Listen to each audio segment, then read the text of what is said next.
With the recent natural disaster in East Sepik Province, Samaritan Aviation has stepped in to fly patients that were affected by the earthquake and flood.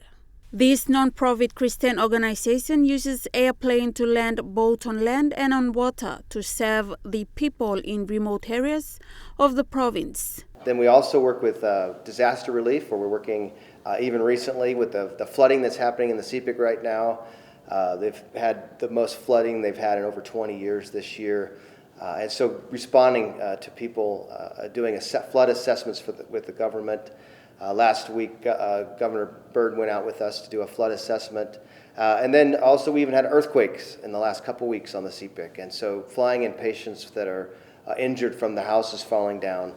Mr. Palm shared an anecdote of his experience when piloting a pregnant mother on board his plane. Third flight for this young lady. The first flight we did with her was back in 2016, her first baby, and she actually lost the first baby.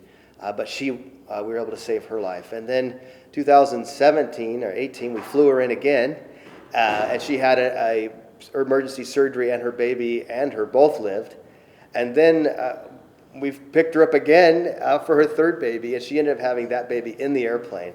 And both the mom and the baby lived and are doing amazing. Their funding comes from USA, East Sepik Provincial Government, and the Provincial Health Authority, he further added. And we serve 120 villages along the Sepik River, offering that access and hope. And we don't just drop the patients off when we get to WEWAC. We have a whole team. We have Papua New Guinean staff as well as our U.S. staff that go in and visit those patients in the hospital. We bring them food if they need it. We bring them clothes. We also give them an audio Bible in the Tokpisin language. Christian Palm, Mark's spouse, also highlighted that their operation in the East Sepik Province is also expanding to a new location. Our staff families will have a little bit more space, so we can bring more staff families over, and even people from different places in Papua New Guinea to come over and have a place to stay as well. Esther Gane, National EMTV News.